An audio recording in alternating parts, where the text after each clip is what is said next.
On today's adventure, we got my bike over here, getting ready to go to Shafter. I think it's time to talk about the Kitfox and the backstory behind the Kitfox. So I'll see you guys at the airport.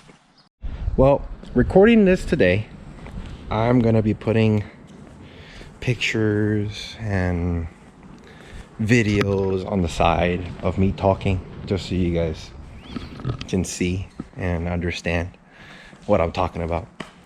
So yeah. Well guys, we're here at the hangar.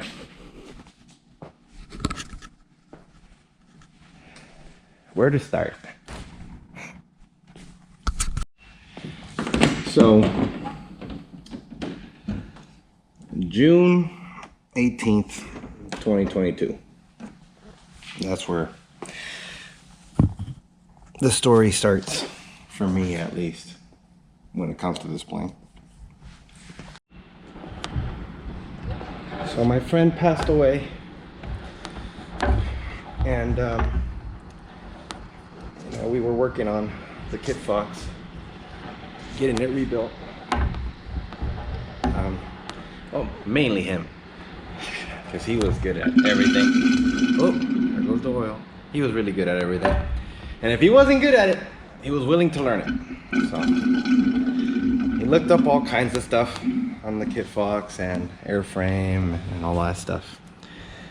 And we got it. We took off everything off of this thing. He took off everything. He took off the wings were off of it. He took off all the fabric.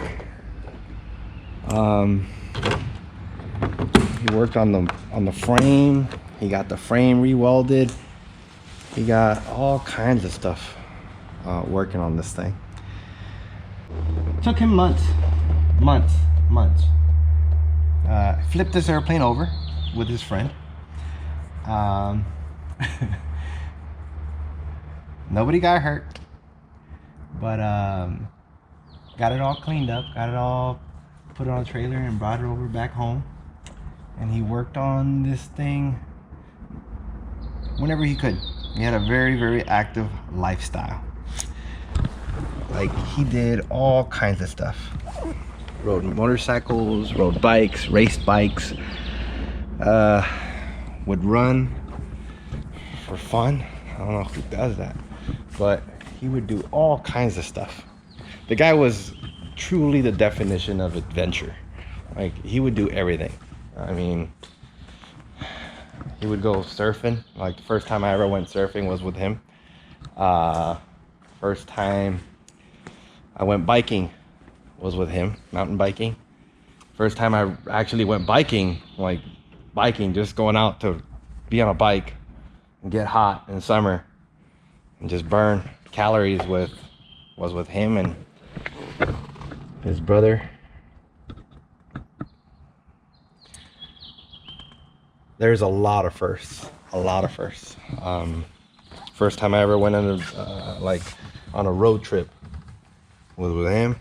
There's a lot of firsts. First time I ever went motorcycle racing was with him. There's a lot of firsts. Went cross country all the way from California all the way to Louisiana with him. There's a lot of firsts me and my wife Stacy did with him, and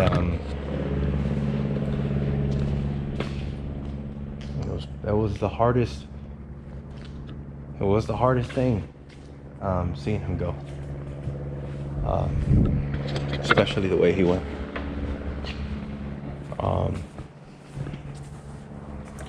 When it happened, I was here at the airport waiting for him, so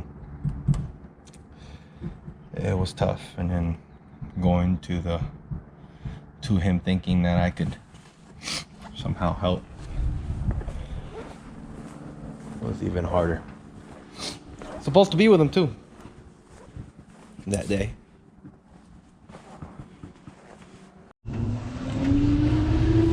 I've seen I've seen 5 people pass away in the last 2 years here at the airport. And I can honestly tell you guys that 4 out of those 5 were preventable.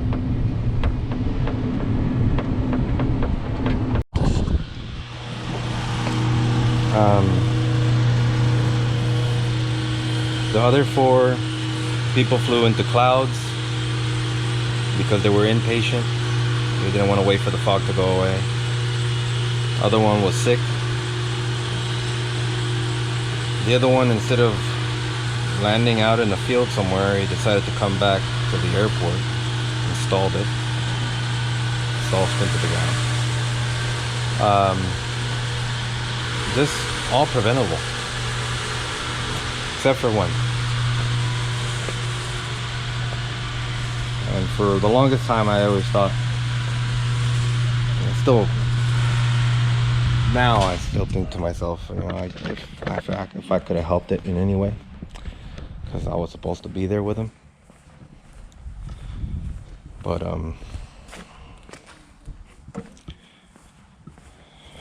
yeah, sometimes you don't have a choice of how things go, right? So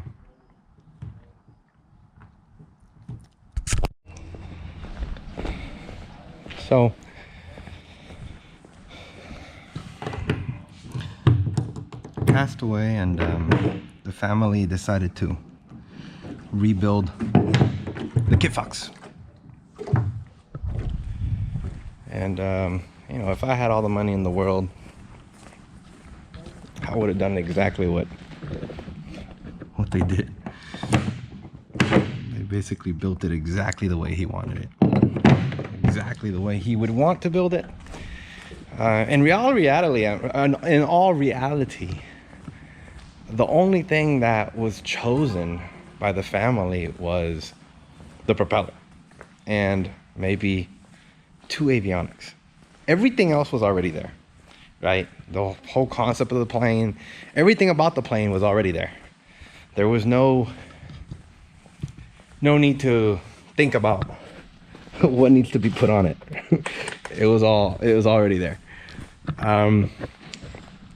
So I'm making this to make it clear to people, because there has been some kind of confusion. That is not my plane. Okay, there's no way in hell. Like, there's no way. There's no way. I could not afford. I would not be able to afford that plane. Not even close. And funny thing is, everything he ever did, everything we ever did with him, I would not be able to afford.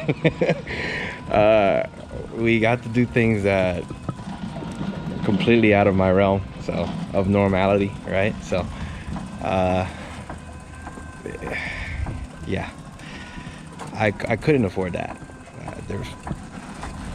If they would have like held back a little bit, maybe I would have been able to afford it. But family really did not hold back. Like, well, mainly Mr. Chris. Mr. Chris did not hold back. did not hold back for nothing. He literally got the best of the best on this thing, right? So it has the best prop it can possibly have. All the interiors done really well. All the cabling, the mechanics did a great job. They just blew it out of the park. I'm over here trying to do some stuff.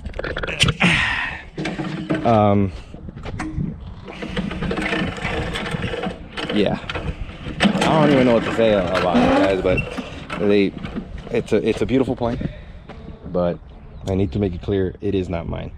And I gotta fly 30 minutes off of it before they do the final oil check to make sure that there's no metal in the oil and stuff. And I really don't know how much longer I have with it. I really don't know what their plans are with it. But every time I fly it, it's like I'm flying with them. It's it's an awesome feeling to fly it, because all the background and all the stuff about it, you know, knowing that it's his, knowing that he worked on it, knowing that I helped him work on it, knowing that everybody, I mean, everybody knows the story that's around here about it. But I do get some looks like, why the heck are you flying it? So I don't know where it's gonna end up. I know Mr. Chris wants to go fly places and go do things with it, but I really don't know how long it will be and be here in California. You know, sooner or later they're probably gonna move it to Louisiana, where it belongs, or where they want it to belong. Yeah, there you go. So if you guys are wondering, I'm getting ready for a flight. I got a flight going on. Oh shoot, it got stuck. There we go. I got a flight here in Colombia. Yeah, so I know this is gonna be a pretty long video, but if I don't ever make this video, I'm gonna regret it. So I'm gonna make it. So Sullivan was very special. He was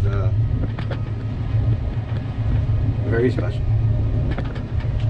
Every time I come to the airport, I think about him. There ain't one thing that does not remind me of him over here. And then, you know, the worst and best part is that we had this thing that we always did. Every morning, I would call him. Now, morning for me was not morning for him, right? Every morning I would call him. I would call him and I would say, hey, what are you doing? I knew he was working. That wasn't the point. I just bothered him that way. And he would go, what do you think I'm doing? I'm like, well, I just wanted to know what you were doing. And then in the afternoon, after he was done working, he would call me every day, not like clockwork, every day.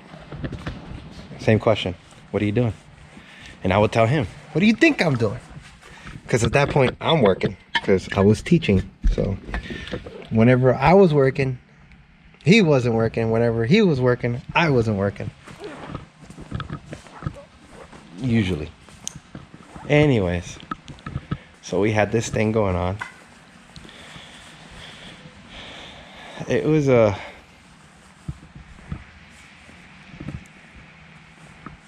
amazing time.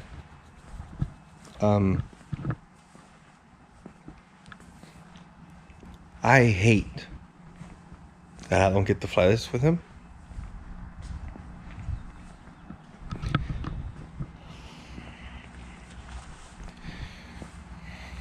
But I know if he would be here, he'd be really mad if I did it. He'd be telling me all kinds of stuff like stop being a baby and all that stuff. But for the first couple of months after the accident, I couldn't come over here. I couldn't be here. I'm only here because I gotta fly people, but it's not something I can do anymore. Just come over here and be here. I can't do that anymore. Not the same. I can't be out here for hours and just hang out. So I have to have a purpose. So I'm either teaching, I'm flying, I'm taking someone up, something. Doing a pre-solo check on someone, meeting someone for something, doing something. So if I'm ever out here, that's what I'm here for. So, about the Kitfox. Number one, it ain't mine. All right? So don't get this through you guys' head. It's not mine. I don't own the plane. Number two, okay? I don't know how long I'll be here. I don't plan on flying this that often. You know, it's actually really expensive to fly.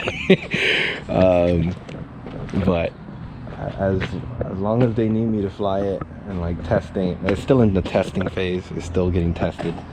The engine still has to be tested. But I'm just doing to make sure that it's safe.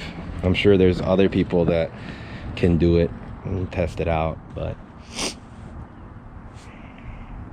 I'm here. So anyways, yeah, if there's anything else you guys want to know about the Kitfox, go ahead and ask. Comment down below, subscribe. I will post, you know, any videos, including a video today, because I want to fly it, and 30 minutes are left to fly, so I get 30 minutes to fly it, and then after that, I can't tell you guys how much more time I'll have with the Kitfox. So it will be here, and I'm sure I'm gonna fly it with Mr. Chris. I know that for sure, but really after that, I couldn't tell you guys what the future holds for this Sullivan's Kitfox. So yeah, but I got a whole bunch of mount stuff that I gotta figure out. And then I found this cable stuff, because he used to do some cool stuff on videos. His channel, like every weekend, like this guy was serious about his YouTube stuff. Every Monday he was recording. I mean, not recording, he was editing and posting stuff up. So yeah, anyways, well, I promise the next video I post will be flying, because I already did the pre-fly. I gotta fly that one first. So, but next. All right, I promise. There's just one guy that commented that he wanted to see it flying, so I will fly it.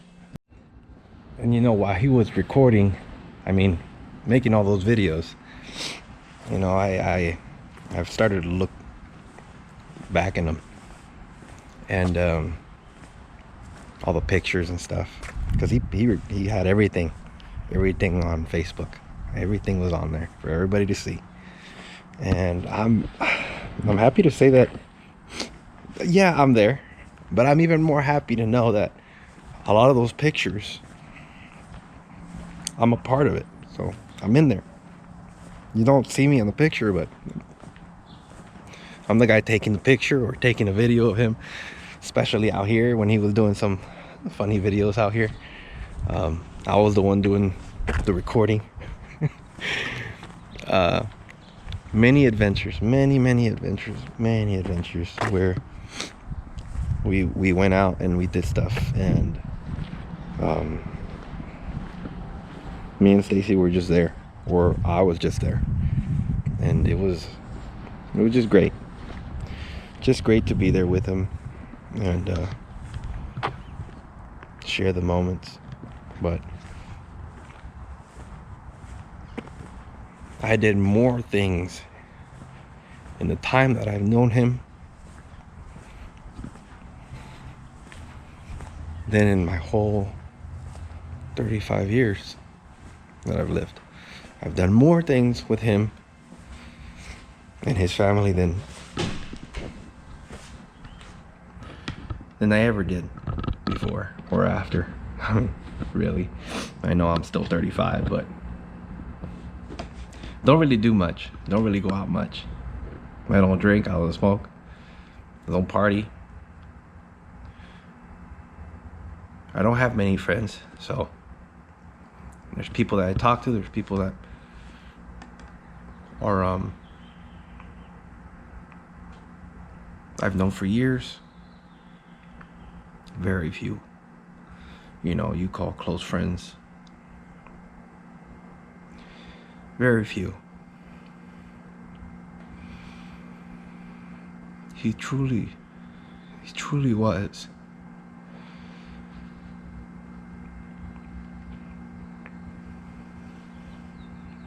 truly was my friend. So all I can tell you guys is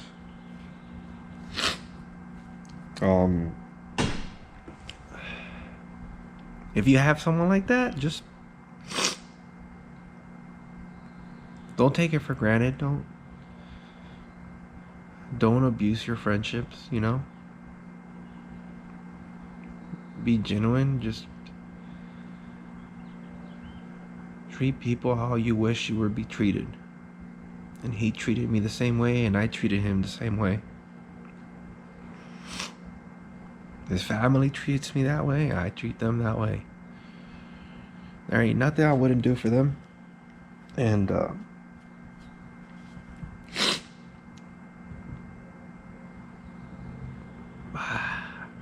I miss Louisiana. Of all places. It's just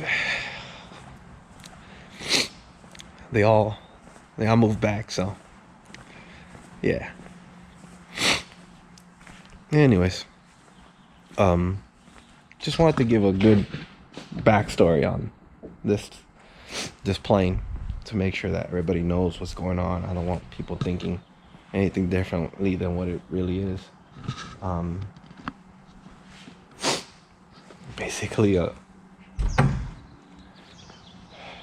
Basically like a memorial plane, right? So at least to me it is. I've taken kids up, I've taken young people up, just to share his adventure and all of his YouTube stuff and Instagram stuff. I do all of the teaching upstairs. All the instructors teach upstairs. So this is where Current Aviation lives. If you Google Current Aviation, this is where we are. This plane teaches, right? There was actually a plan for me and Sullivan to take over this place. We're gonna be the FBO and do the fuel and do it all. We were gonna take over this place. We had our plan. We had this big old dream. And I think he would have quit being a petroleum guy if he did that. I don't see him not just taking off. He was that guy that would have been like a bush pilot in Alaska, 100%. He would have been that guy to go, hey, let's go. And I would have been like, all right, let's go. Let's go be some tour guides for like a summer or something. That's what we would have done. It's many times we would just take off. We would just take off and fly. We wouldn't even know where we were going. Literally, there was a time where me, him, and my wife, we get to the airport and we didn't know where we were going. And we asked my wife Stacy. We said, where are we going? I asked Sullivan, where are we going? And Sullivan goes, I don't know. It's like, well, if you don't know and I don't know, how are we gonna figure this out? He asked Stacy, where are we going? I don't know. She made the mistake of saying, let's go somewhere we've never been before. I was like, dang. We went way up north. Like, I don't even remember the place. Like, it was freaking far. It took forever to get over there. Anyways, it took forever, yeah. So yeah. So after recording this, I just want you guys to really just appreciate the people you have around you. You just never know when you'll lose them. And yeah.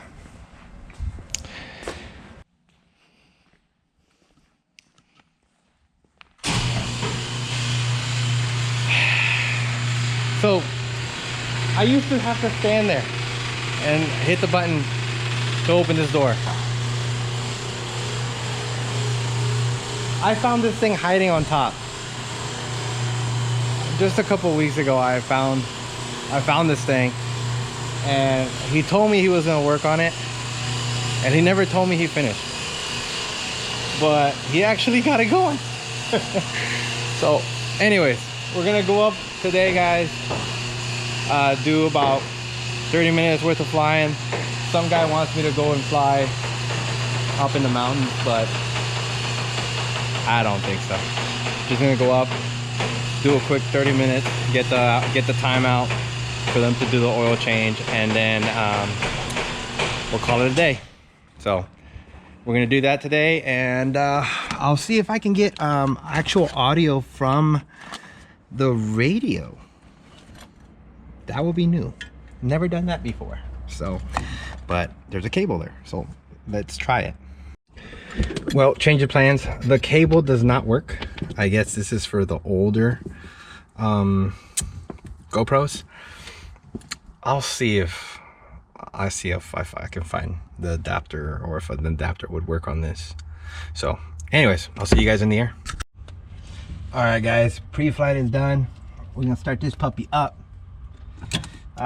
Again, I got no way of communicating with you guys through the headset, so it is what it is.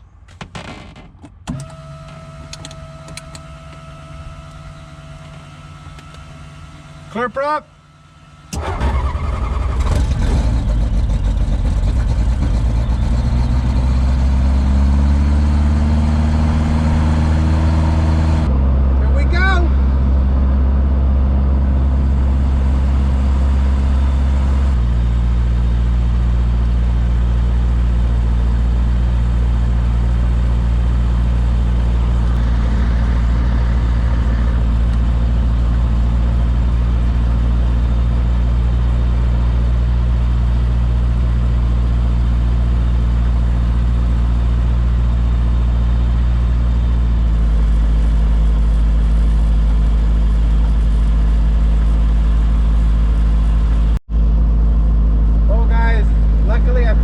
Suction cup that we use for the training of 172s in the summer.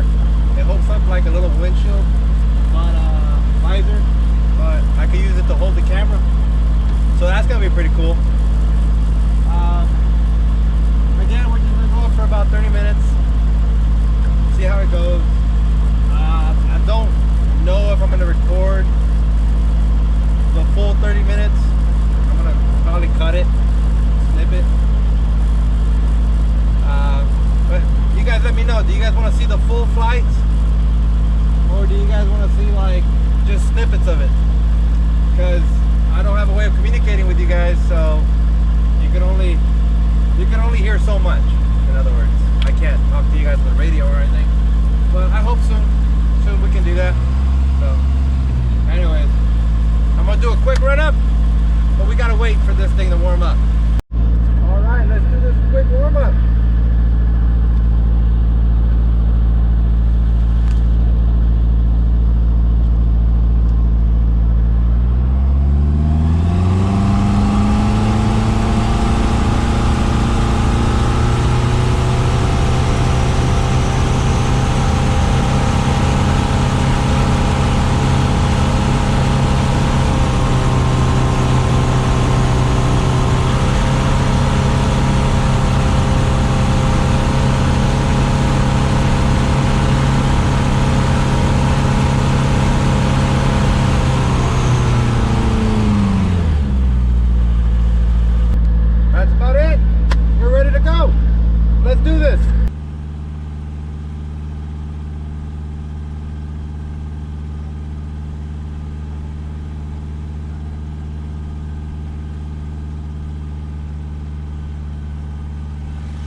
exactly, but we kind of cut it early. I should have done one more traffic pattern.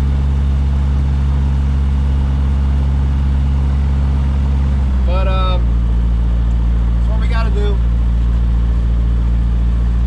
If you guys like this, please let me know. I'll try to record whenever I'm flying other planes. Like I said, I mean, I'll fly this when I can, but please don't expect me always flying this. Well guys, the camera is dying, it's overheating. I didn't know these things could overheat. Anyways, I'll see you guys next time. Like, subscribe if you guys like this content. If not,